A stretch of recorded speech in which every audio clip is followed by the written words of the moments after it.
so glad that you're here. I want to welcome our guests who are watching us on video. We're glad that you're participating in this HPU Orientation program. We're going to talk a little bit about IPPEs tonight. We're going to spend a lot of time talking about APPEs tonight. So buckle up, because here we go. To get started though, what I'd like to tell you about is that every year, our students have the opportunity after their rotations to nominate a Preceptor of the Year. And so this past summer, we had IPPE Community Rotations going, and we also had IPPE Hospital Rotations going. And at the end of the IPPE summer, we allowed our students to nominate preceptors. We had a lot of preceptors nominated, and our committee got together and we chose our Preceptor of the Year. So our Preceptor of the Year is here tonight, and although we already met with our Preceptor of the Year and Dr. Stafford gave our Preceptor of the Year his plaque, I wanted to recognize him tonight in front of his colleagues and friends, that Dr. Ryan Mills was chosen as our Preceptor of the Year. I'd like to have him come down and just say hello.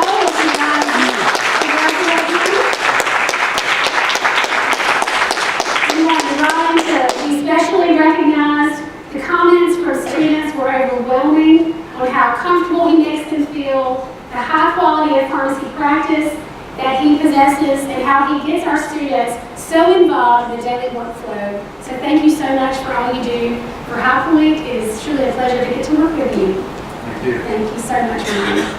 So you want to say something to our colleagues? Yeah, Awesome, great. So I was walking, I was thinking of, the perfect thing to say. And right there where the lab was, there was a quote by Gandhi. I think it sums up perfectly. It said, the best way to find yourself is to lose yourself in the service of others.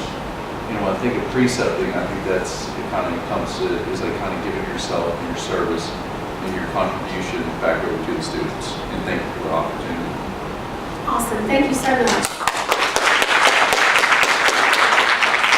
So this coming year, we'll have our APPE students out on rotations, as you know. So we'll next year offer the Preceptor of the Year for EPAS, and we'll have another Preceptor of the Year for APPES. So next year, when we have our orientation program, we'll be able to recognize 2 of our preceptors. So let's get started with talking about HPU. I want to give you a lot of information. I want you to leave here feeling encouraged, feeling inspired, feeling informed, and give you time to ask questions about what it's going to look like, especially for our APPE rotations for precepting for HPU. So really exciting news for us is our accreditation. Next week, we have our accreditation visit. This is a very big visit for us. They're going to be coming to check out how we're doing. One of the ticket items is our APPE rotations, because we haven't had APPE rotations yet. So they're coming to ask a lot of questions about that. We're going to be talking to our faculty, all of our committees. Right now, we are as far along in the process as we can be. A new school cannot become fully accredited until you graduate your first class. But we are exactly where we need to be in the process. We've had great comments from our accreditation body. So next week, we expect a very good visit. We will have a preceptor breakfast.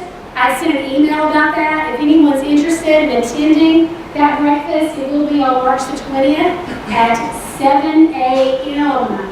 So if you're in Charlotte or if you're in Hickory, that would be really early. But if anybody is interested, you can let me know. We have about 10 preceptors right now who are going to be at that breakfast. Also want to let you know where we are with our classes. So we have 3 full classes of students right now. This is a picture of our class of 2020, our class of 2021, and then our current P1 class, our class of 2022, which is hard to believe. And next year at this time, we're going to be just a short time away from our first class graduating. It's really gotten here fast, and we're really excited about what that's going to look like for our students. Our very first class to graduate, we have 55 students in that class. Our current P2 class, we have 73 students, and in our current P1 class, we have 61 students. And we're on track this year with our incoming class as well.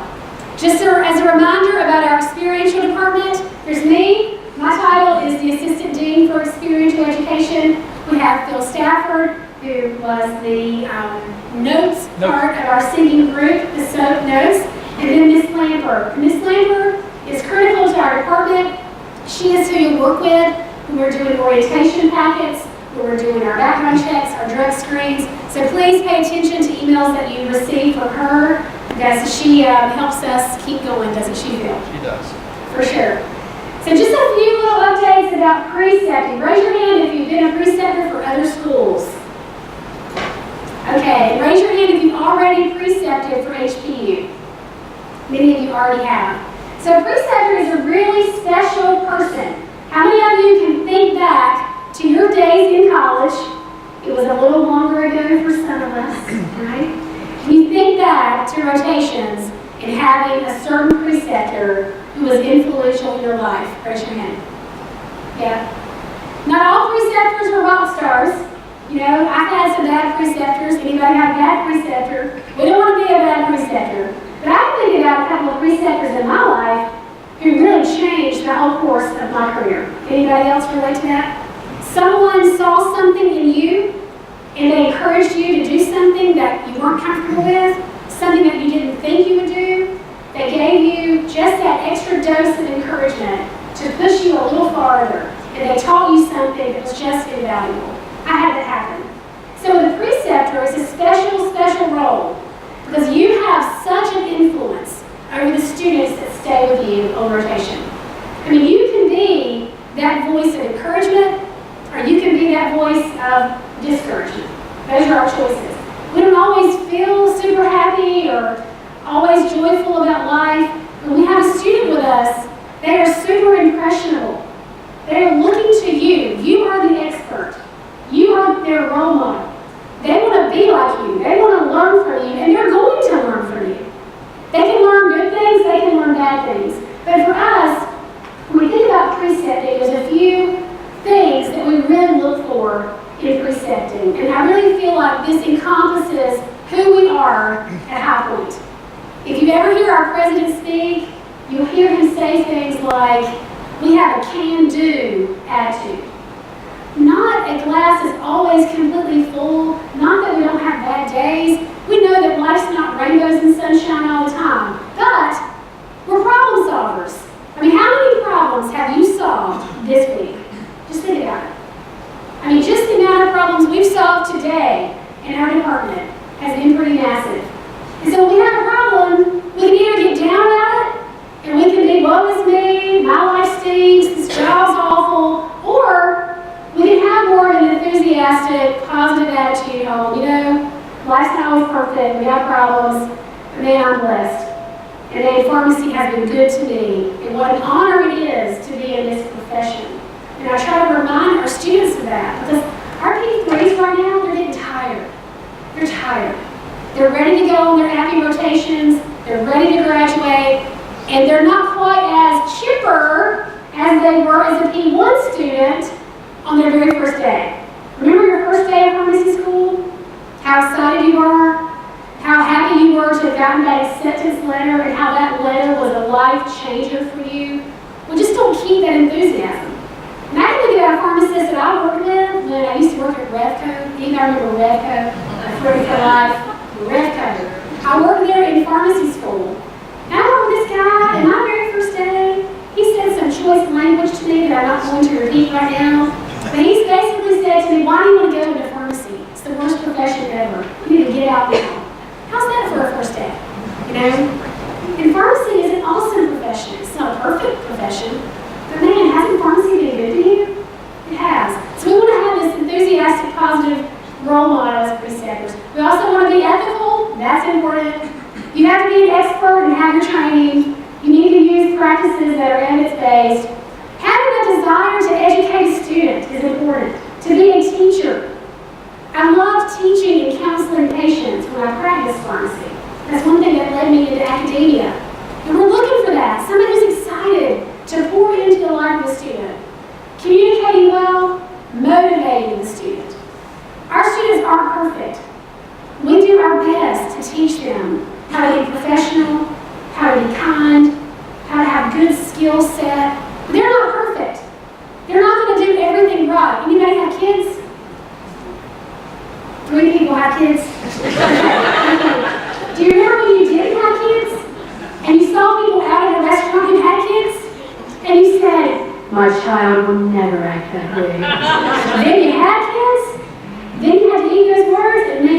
bitter when they go down. My kids do things they never learned from me. Anybody can say amen to that?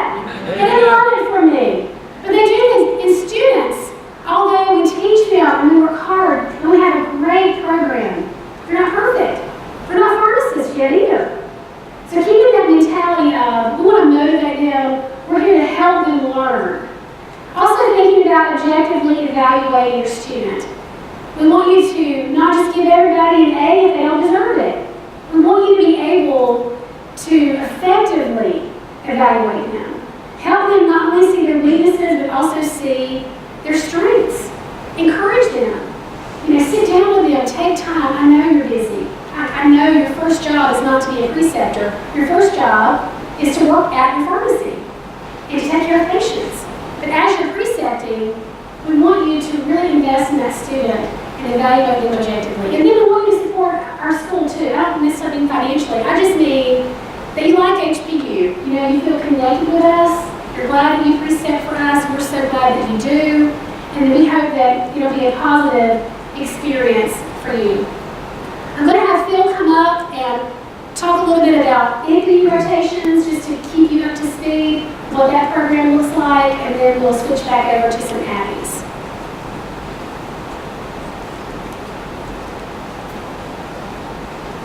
So, do we have anyone here who this would be their first time of having an IPPE student? Anyone? Okay. All right. Good. Great. So, IPPE, Introductory Pharmacy Practice Experience. I've got to tell you that it's not unusual for a student to come in my office and tell me, I'm really nervous. I have never worked in a pharmacy. And they do get nervous.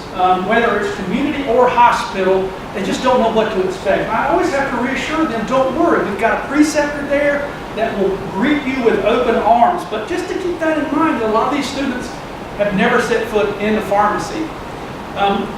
You're looking at the goals of every student that goes through a rotation. This is what we want them to attain.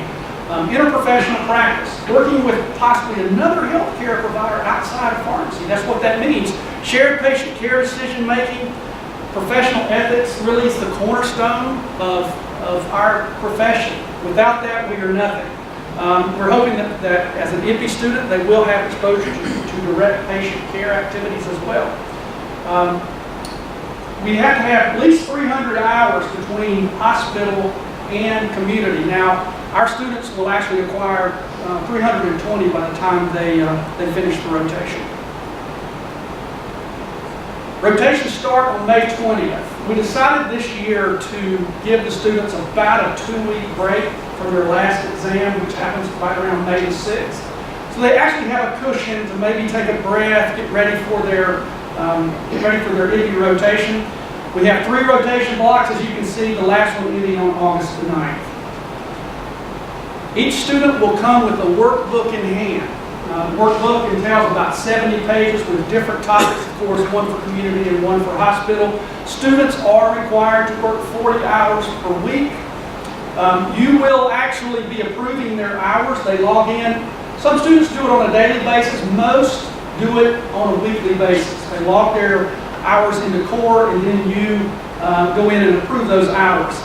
In the workbook, there's also a section on counseling, which really pertains more to the IPPE community. Students will be graded on patient counseling in their IPPE community. IPPE hospital, they actually have an oral presentation that they're graded on. As a preceptor, you have to be there for greater than 50% of the time. And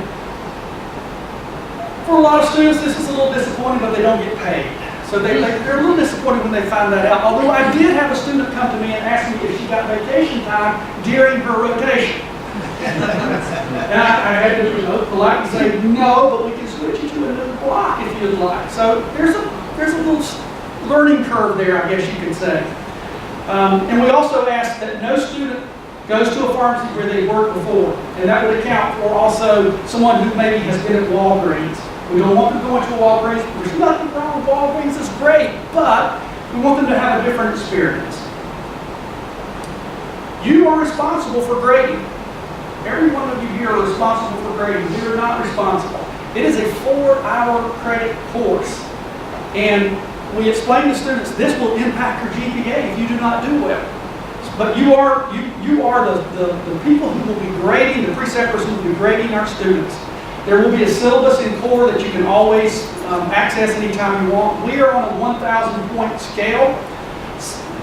Your evaluation of the student, though, counts for 60% of their grade. So it's a big chunk of what that you'll be actually evaluating the student on. The oral presentation is, again, the hospital, counseling, community, that's 10% of the grade, and then 30% is from the student workbook. Students are required to complete the workbook. The workbook is not difficult to complete. It's fairly easy to complete, but they will be coming to you with questions in the workbook, or from the workbook, I should say. This is the evaluation criteria that really speaks for itself. Skills, abilities, and knowledge. The only thing I would ask is that you do keep in mind these are P1s and P2s. So sometimes that it's hard to maybe even realize that you're dealing with a student, as I said, who's never worked in a pharmacy. So keep that in mind as you go through the grading process. Communication, professionalism speaks for itself.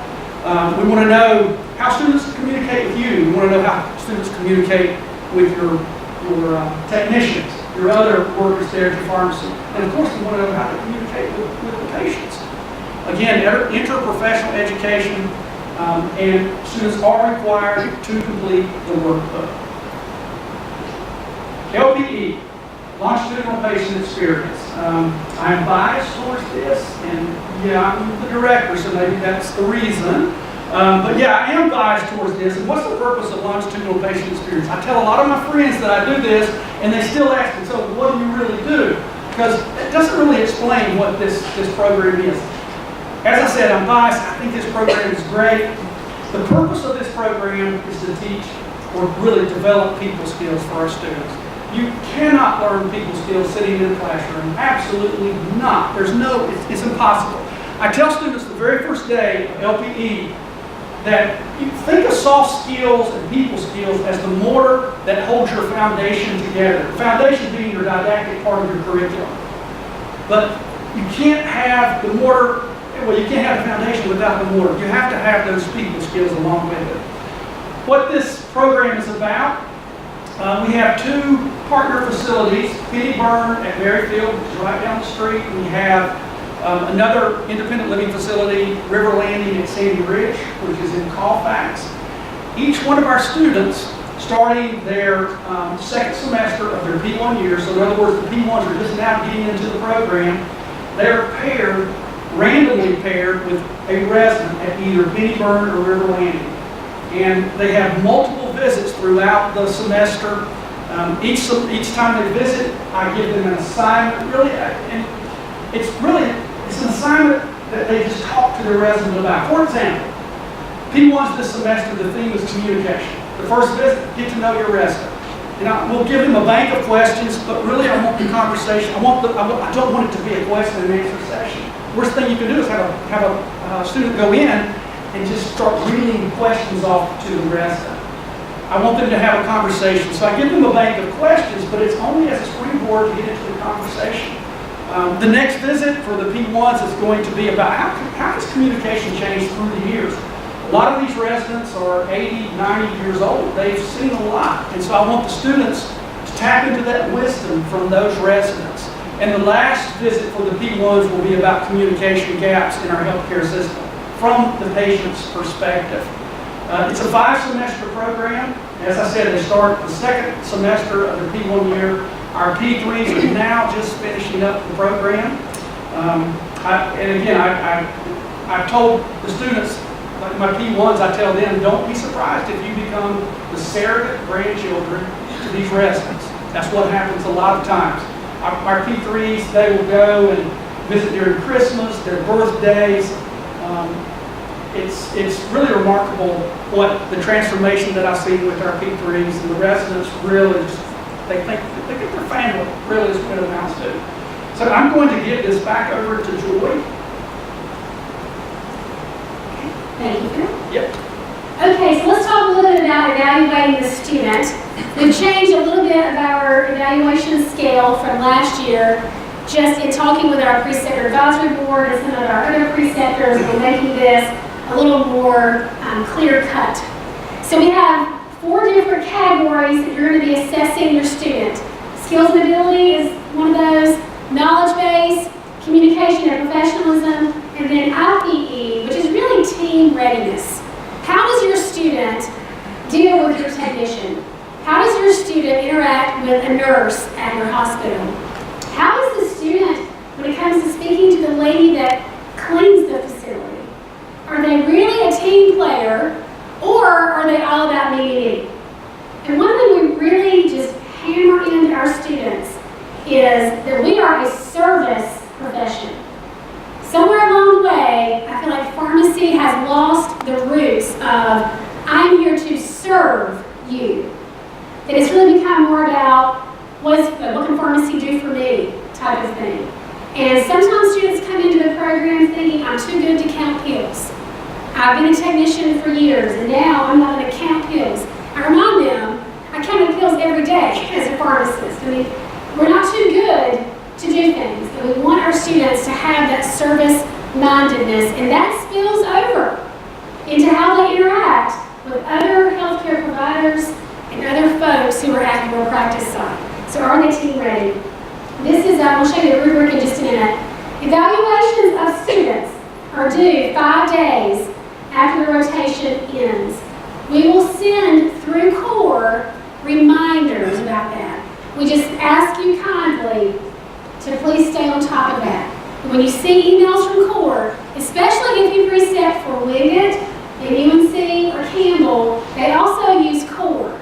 And I know you get overstimulated with emails from CORE. Just want to delete. But please pay attention to those, because we do have to get these evaluations in a timely fashion, especially for our ABBY rotations, because they are back to back to back. So please keep that in mind. This is what our new grading rubric looks like. Outstanding is when the student consistently performs above expectation. And they really don't have to have as much supervision or correction from the preceptor. Then there's competent, where they're meeting the expectations, and there is more guidance from the preceptor and more supervision. Then we have needs improvement, and then we have unacceptable. Now, we have good students. We have just a really good set of students. Here's what I want you to do. Phil and I, we feel like we get to know our preceptors pretty well. We want you to call us if there is an underperforming student. You can even call before the midpoint's due. You have a midpoint, but the midpoint is just a checkbox and a comment box. It's not a long 20-question evaluation. Please don't let us be surprised by a poorly performing student. Call us, let us know there's a problem, let us know issues, and then we can get in touch with the student. We will work through the issues with you. We are available to you however you need us. Okay? But this is the grading rubric for our IPPE community, hospital, and our ABBYs. So I want to jump right into all of our IPPE rotations, our ABBYs, because this is our first year. And I was hired very early in the school, because you can't have a program without an experiential person. So I've been working for 5 years to get ready for all of the rotations, and especially for ABBY rotations, because we have 55 students. They will all do 9 rotations each. And we have 4 schools of pharmacy in the state. So finding sites is quite a challenge. And so I've just been really blessed to get to work with all of you and have such great partners for rotations. It's exciting for me, and I think when they all go out to their zone, I'm going to go on a cruise or somewhere. I'm going to turn off my phone, I'm going to leave, go to a desert island, and celebrate. It's going to be great. Okay, so let me give you a little bit of info about where our students are going and what they're doing. We are really excited about all the opportunities this first year class has, because I've been working for a long time to try to get unique opportunities for these students. We live in a world that is way more global than it was when I was in pharmacy school. Anybody agree with that? I mean, you look at our class, I don't even know the percentage, but it's really high on how many students have visited multiple countries. And we're just in a global type of world. So let me just share with you a little bit about where they're going. We have 2 students who are going to go to Alaska and do an elective rotation there at Providence Healthcare, which is in Anchorage. Those students are really excited about that opportunity. We have 4 students who are going to Jamaica to do a medical missions elective rotation, which is going to be a really neat opportunity for them. It's through a medical mission group called TEAMS. And so this is not in the resort areas of Jamaica, okay? This is in the non-resort areas of Jamaica. We've worked really hard with our study abroad department to make sure everything is safe and doable for those students. And I'm really excited. We have 1 student who's going to Norwich in the UK. Norwich is about 2 hours outside of London. We are partnering with East Anglia University, and so I'm really looking forward to when they send us students. So I may be calling you and asking you, would you be willing to precept? I'm a student from Norwich. They're really looking for some community rotations. Their pharmacy, legal pharmacy requirements are very different than ours are. And they're looking for some really cool independent pharmacy opportunities. So I may be reaching out to some of you about that. I'm really excited about the UK. We have different zones around the state that all of our IPPE students are divided into. We use a lottery system for IPPES, and we use a lottery system for IPPES. I'm so proud of our P3 class because we have to send students out. We can't just keep them in the triad. There's not enough space with Novant and Cone and Baptist. There's just not enough space for all 55 students to do all of their rotations in the triad. So I'm a very straightforward person, and I've been meeting with students regularly, explaining to them, you gotta go somewhere. You can't all stay. And they have been amazing. For the IPPE rotations for 55 students, most of them got their #1 zone pick because they got together and they knew that I had to send 10 students to Wilmington. And I had 10 students who wanted to go to Wilmington as #1 choice. They knew that I had to send 4 students to Boone, and I had to send 10 students to Charlotte. And it worked out beautifully because they worked together to think about where they could go and to buddy up together. But we are keeping over 20 of our students, 23 students are staying in the triad. So we have those students stationed here, and they'll either be at Forsyth, they'll be at Baptist, they'll be at Cone. When I say Baptist, I mean the whole system of Baptist, which includes Davie, it includes High Point. When I say Novant, Forsyth is their main hospital, but those students may go do 1 rotation at Presbyterian in Charlotte. But the main thing is they're doing is almost like a mini residency. They're doing at least 5 to 6 rotations within the same healthcare system.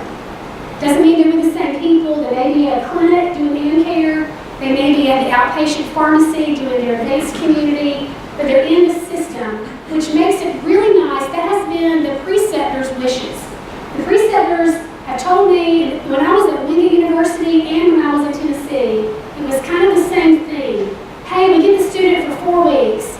By week 3, they're really in the groove. They know how to use Epic, they know where to park, they know how to go to the cafeteria, and then the next week they're leaving. We really would like to have some consistency and keep them in the system a little bit longer. So that's how I have built the program. It's very much a block type of schedule. They're not going to be going to the VA for 1 month, and then going over to Baptist for 1 month, and then going to Novant for 1 month. There's benefit in that too. But right now, the onboarding process, the background checks, the drug screens, all of the orientation, it has at least tripled since my first year in academia when I was at Wingate, which was in 2005. It's at least tripled. So this helps all the way around to keep them a little more consistent. 23 students stay in triad. Now that also means if they want to pop out of their zone and go do a special rotation in Alaska or go to Jamaica, they can do that. They can pop out of their zone and do special elective rotations. They can do a faculty rotation no matter where they're stationed. They can do the veterinarian rotation. There's a lot of opportunity for them to specialize, but the majority is in their zone. Okay, so then we have our Charlotte zone. We have 9 to 10 students going to Charlotte all of their rotations. A couple of those students will come back to the triad to do a faculty rotation, or they may be going to the veterinary rotation, but most of their rotations are in Charlotte. We have the Hickory-Morganton zone, and this is going to be a much bigger zone for us next year. Right now, we only have 6 students going to that zone, and they are at Blue Ridge, CHS Blue Ridge. They're going to be at Caramont, in Gastonia. They're going to be at Fry, in Hickory. A lot of opportunity for electives in this area, and again, they can pop out of their zone as well. We have the North Wilkesboro Boom Zone. We have 4 students going there. That'll bump up a little bit next year. We have a really cool rural health elective rotation in Hot Springs. Anybody ever heard of Hot Springs? The Appalachian Trail runs straight through there, and there's not much there. But it's a beautiful place. The roads are very curvy, so Mama and me, it's like, I don't know if my students should be here or not. It's like we're just wandering around. But we have a student going to Hot Springs for a really cool elective in rural health. We have Womack at Fort Bragg. So we have only 3 students going there this year, but we are really slated for 6 students in that zone for our next class. That's going to be an amazing opportunity to have friends there. I also failed to mention that in our triad zone, we also include the VA in our triad zone. We have a wonderful friendship with the VA, and so I am really excited about that opportunity. And we have some AmCare VA experience in Charlotte as well. So I failed to mention that. Also, our Wilmington zone, which is basically with New Hanover and several clinics, we have 9 students who are going there this year. One of our students who was going there got accepted to one of the scholars programs in Charlotte. So we ended up only sending 9 to New Hanover. We have a great friendship with NC State. I'm not a Wolfpack fan, but we still have a good friendship with NC State and their veterinary rotation. They're taking 7 of our students. That is really a big number, and we're very grateful for that. And then we're also developing more rotation zones. Next year at this time, we'll have a zone at Camp Lejeune, which will be a really big opportunity. Phil and I are going to visit there this summer, and so we are excited about that opportunity. We're planning to send 4 students there. We're going to call that the Lighthouse Zone, because the lighthouses are pretty close by. That's how our zones are really laid out, and this happens early. So some of you came to our zone fair last year, had a really fun day. We had, every zone was represented with a booth, and so our students came and were able to talk to people at the VA and Wilmington. Atrium was here, Baptist was here, everybody was here that were major players in our zones, and our students got to shop around and talk to all the folks in the zones. And so we're going to do that again in September. We'll send you a save the date pretty soon, because we want to have a big turnout for that again this year, so you can meet with some of our students.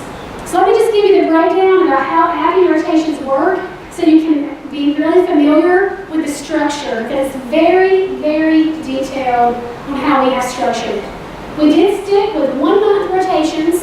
Now that doesn't mean it has to start on the first day of the month. If you look in your folder, you'll see the dates. Here's how I've scheduled it. If the first day of the month falls on the weekend, like if the first is on Saturday, then I put the rotation to start on the 3rd, which is Monday. Keep in mind, these students are going back to back to back with their rotations. So we want you just to be cognizant of that as you think about start and stop dates. We have a couple of students who are popping out of their zones.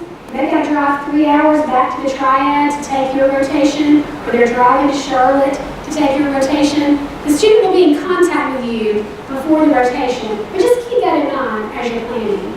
So the start and stop dates, we have to get 160 hours. That is non-negotiable. It has to be a minimum of 160 hours.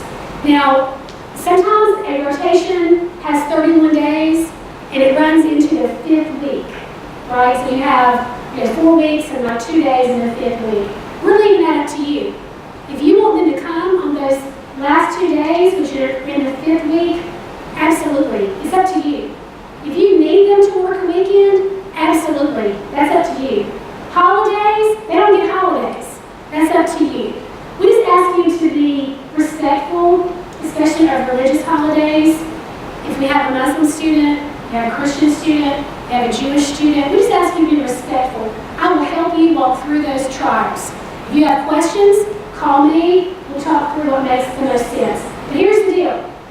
They don't get off July 4th, Labor Day, Memorial Day. If you need them to work a second shift or a third shift, that's up to you. The only thing I ask is please give them some notice, because some of our students do have children, and we just want them to have some notice. You know, to say, hey, I need you to work third shift on this third week. That's just being respectful to them, because not all of them are single and they have some of them work their jobs. But they know rotations come first, okay? But I give you a lot of flexibility with that. What I want you to caution too, some preceptors will say, well, I want you just to come 4 days a week and just do 10 hours each day. I'm okay with that, but I don't want you to feel like, oh, I want to be liked by the students, so I want to just give them whatever they want. This is a 4 credit hour course. They are paid for this time. This is a grade for them. It highly affects their GPA. So we don't want you to feel like, you know, they just can tell you what they want to do and you have to do it. You're in charge, okay? So just be careful about what precedents you set for the student. I'm not asking you to be overly tough. I just want you to be fair. That's all. Just be fair. And let the student be a benefit to you. You've got projects that you want them to work on. You've got reading for them to do in the evenings. All of that is completely appropriate, okay? We start May 6th because we have to finish final exams and our students have to move. Most of them are moving. So they will start on Monday, May 6th. That will give them 4 full weeks in May to get their 160 hours in for that first block. They get 2 months off. Everybody gets December off. And everybody gets 1 more month of their choosing. Schedules have been done, and everybody got their first month choice off that they needed. Okay? But that's all they get off. So when you think about absences, like with IPPES, and I'll get to this in a minute, and we're very strict with IPPES. Students should not be asking off for IPPES, period, unless there's an emergency. They should never say to you, I got a dentist appointment. They're only doing a 4-week IPPE. You've got the rest of the summer. They should never leave for a hair appointment, get their nails done, you got it. But for IPPES, it's back to back to back to back. So we understand life happens, and I'm going to talk about that in just a minute. But keep that in mind. It really is a different expectation. This is an advanced rotation. These students are months away from becoming a practicing pharmacist with patient lives in their hands. So keep that in mind as you are teaching them. They will end rotations in March. March the 20-something. It's on your sheet. I can't remember the date right now. End of March, because in April, we bring all of them back to campus. And in April, they get a 4-week board prep course that we pay for. It's almost $500 per student. So they get a course on board prep to be ready to take their boards. So March is our last month of rotation. Out of those 9 rotations, 4 are required. Everybody has to take advanced hospital, advanced community, internal medicine, and AMP care. Everybody. That's a non-negotiable thing. Then there's 5 electives. In those electives, we don't want them taking 5 electives at one community pharmacy. We don't love Walgreens, or CVS, or Harris Teeter, or Walmart, but we don't want them taking 5 electives at that same place. So I've divided those categories into 3 categories. There are community-based electives, there are hospital-based electives, and there are specialty electives. So a community-based elective might be a compounding elective. It might be an immunization elective. It might be an administrative elective with an independent pharmacy or with a retail pharmacy. Those are classified for community. Hospital-based are going to be all of your oncology, cardiology, ICU, pediatrics, all of that. Specialty would be something like a faculty rotation, the veterinarian rotation. We have a long list of specialty electives. All of this has been done. We started this process in October. So students can have no more than 2 electives per category, which makes it really complicated for my office, but it really has worked out beautifully for the students. All of our syllabi are under core. Now let me just stop a minute and talk to you about core. Core used to be known as RX Preceptor, but they changed their name. All schools in North Carolina use core. So if you've precepted for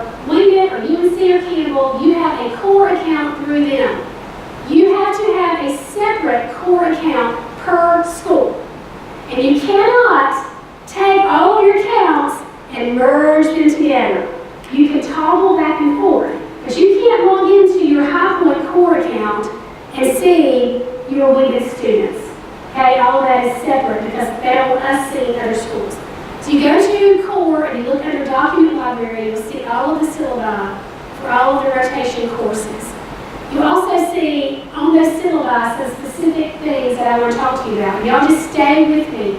I've got 10 to 15 more minutes. Don't fall asleep. Everybody with me? You guys still with me online? I hope so. Okay, let's talk a little bit about onboarding. Our students every year get a background check and they get a random drug screen. So we have all of that on file. We also make sure they get their PPD every April. We also have had HIPAA training and OSHA training. And so we are working right now to finalize orientation materials. Hospitals are much more complicated. They've got onboarding, they've got online stuff, they've got training with EPAS, they've got all kinds of stuff. We're working on that. And some of that orientation is even happening on the site. How many of you have ever heard of an EPA? Raise your hand. EPAs are called Entrustable Professional Activities. This is a big buzzword in experiential education right now. If you've not been doing this with Wingate or Campbell or UNC, you will be. It is a requirement. There's a document in your folder, if you want to look at it right now, you can. The EPA appendix, we've printed it for you front and back so you can see what EPAs are. Our students have to complete and check off all of these EPAs. There's 14 or 15 EPAs, and under each domain, there are suggested activities. Let me explain what these are. These are responsibilities, or they're also termed units, that are entrusted to students to perform without direct supervision. So, taking the medication history. There's lots of things that you could think of on your rotation that students could do without having direct supervision. Here's the deal. These EPAs are considered to be baseline. They're not considered to be the ceiling of what students should do. So even though Michael Jordan... I wish you guys nothing but best. The ceiling is the roof. Let's make it happen. EPA list is not the roof, like Michael Jordan said, okay? This EPA list is the baseline. It's the minimum of what our students should be doing. So in each syllabi, I have broken apart these EPAs. So there might be 4 EPAs in the internal medicine rotation that need to be checked off. There might be 3 EPAs on the advanced hospital checkoff list.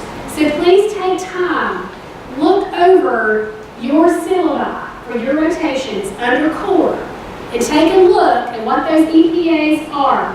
The students are very aware of what EPAs are. They understand they have to do this, so please make sure you keep that in mind when you're preparing your rotation.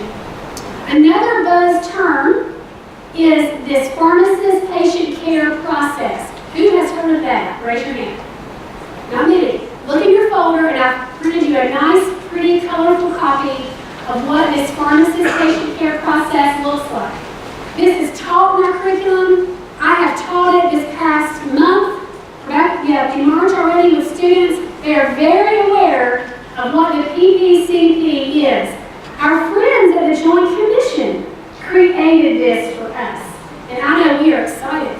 This is a profession-wide, patient-centered care model. It's just to be consistent so that students know how to gather information, how to assess a patient. So this is what it looks like. They understand it's CAPIF. That's the model. So if you're not familiar with it, take a little bit of time, review that. They're going to be asking you about this. We want you to use this when you want students to work up a case. We want you to use this model. This is something that our accreditation standards are requiring, and so preceptors are getting in the groove of using this PPCP. Okay, let's talk a little bit about absences for APPEs. So we're doing something a little different because our RS Preceptor core system makes this pretty easy. Under core, there's something called absence tracker. Raise your hand if you've ever used it.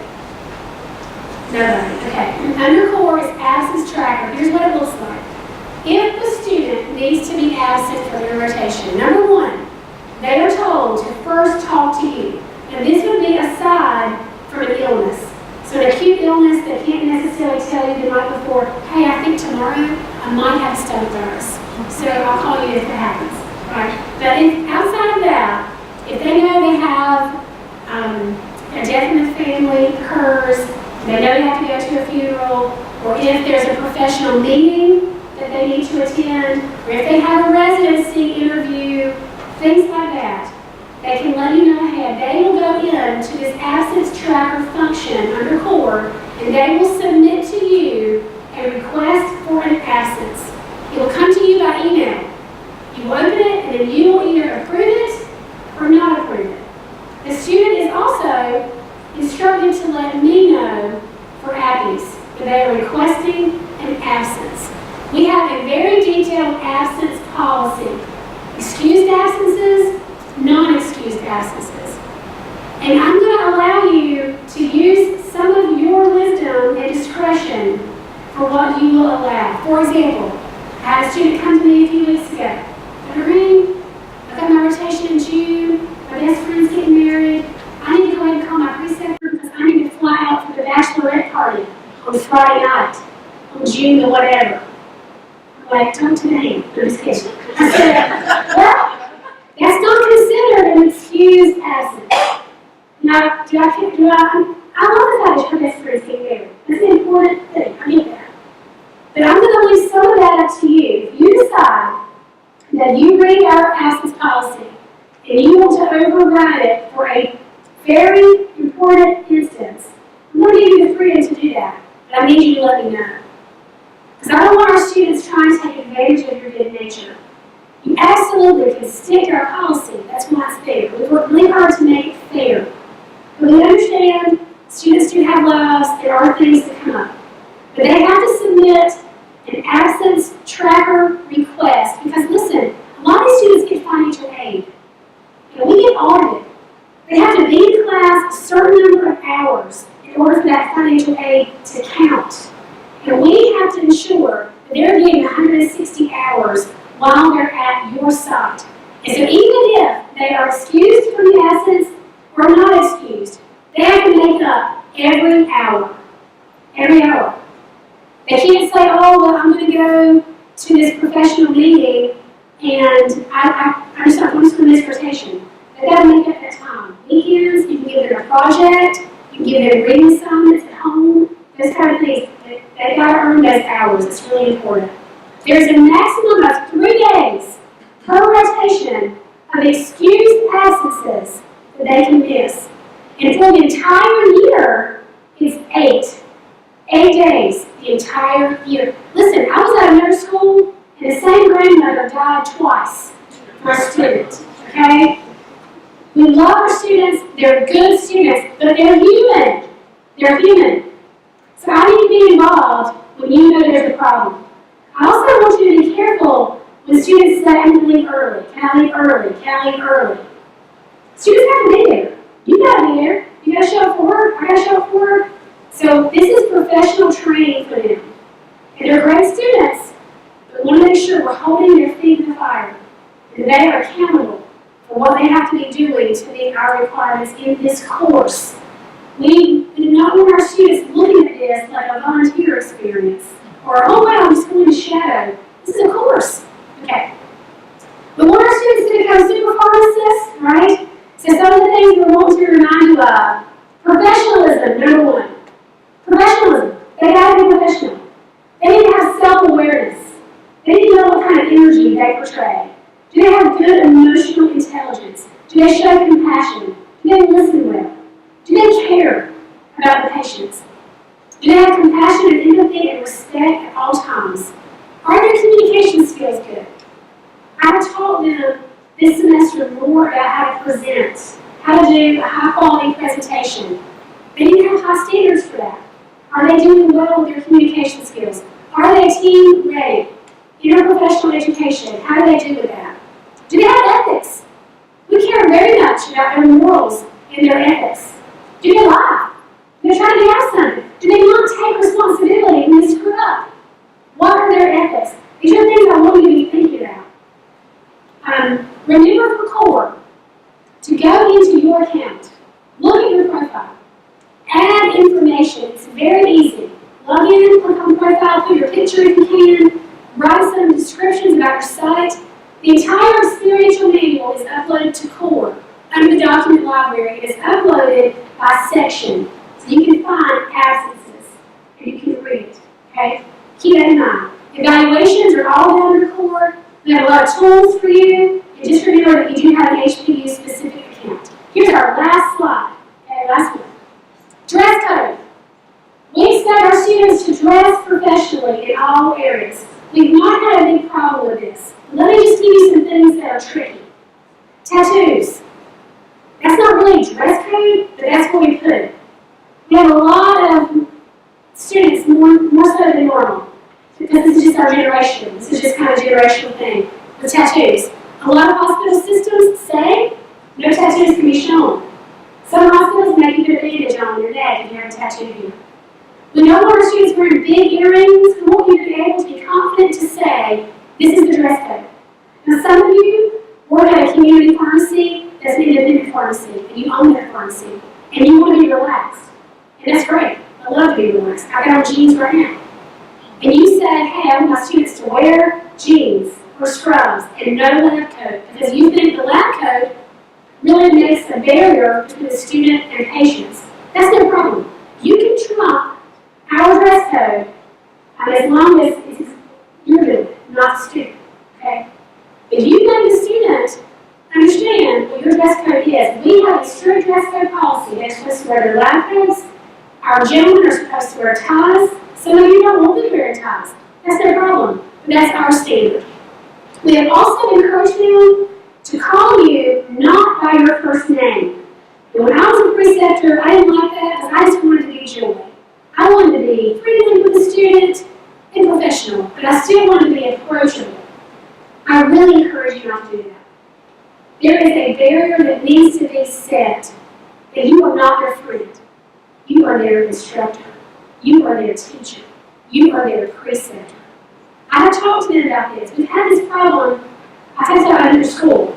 Students should never be coming to your house. They should not be going out drinking with you on the weekend. You should not ask them to babysit your kids. I'm just saying. These are students. This is a course. They should call you doctor or Mr. or Mrs. by your last name. That should be established from day one. You are not a friend. Understand what I'm saying? Keep that in mind. We're looking at your evaluations because we want to make sure the students are doing what they should do. But we're here. We're on your side. You know, we want you to talk to us about things. We want you to understand this is a big deal what you're doing as a preceptor. Remember to review your particular course syllabus. Please don't ever start a rotation without reviewing the course syllabus. So you understand what is this about. What are these EPAs? There are required activities in these courses. There are certain courses where the student has to do an education history. They have to, do IVs, or at least observe IVs. So there's certain things we have to adhere to from our accreditation scheme. So make sure you review that before the student comes. Students do have an online portfolio, and they will send you a link to that. I know you're busy. Goodness, I do. But if you can take 5 minutes to look at it before they come so you know what they look like, try to make the student feel a little bit welcome. I remember starting some rotations, and I bet you do too. And the technician at the pharmacy comes in, you're like at the counter, can I help you? Yeah, I'm Joy, I'm your student. Oh, was that today? Oh, I know you were coming today. Hold on just a minute. Sarah! Your student's here! I mean, how welcome do you feel? You're nervous, this is a big deal for them too. So try to know when they're coming, do your best to make them feel welcome. They're going to email you a couple of weeks before the rotation. So be professional from the beginning, tell them where to park. When they get there, give them a place to put their stuff. You know, they're going to try to become proactive. I have been preaching that to them. Be proactive, jump in, don't wait to be told to do stuff. They're not all going to listen to me, but I'm trying to tell them to be proactive. So have some things for them to do. I've already explained holidays, weekends, evenings are up to you. Just please be respectful. Lean on me. Should you have questions, call me. Most of you have my cell phone number. Text me, email me, whatever problem you have, I'm here for you. Remember, it's 160 hours. They will go in and they will have to track and log their hours. You will get emails from CORE that said, Sarah Beth logged 40 hours. Do not approve the hours if they did not show up, right? We have to make sure they're getting these hours. We do pay all of our preceptors or the agreement with the facility a $500 stipend per student per rotation. Hospital systems typically take this money into their pharmacy account. It is in our budget. Some pharmacies refuse the money. Many of our retail pharmacy friends, they want to give that to the profession. But I just want to be upfront about that, when you know that we do offer that. We also will issue to you 5 hours of live CE. If you precept 1 student, you get 5 hours. If you precept 10 students, you get 5 hours. That's the way North Carolina does it. It is not ACPE approved. It is North Carolina only hours. You cannot put it in your NADP profile. There is no ACPE number.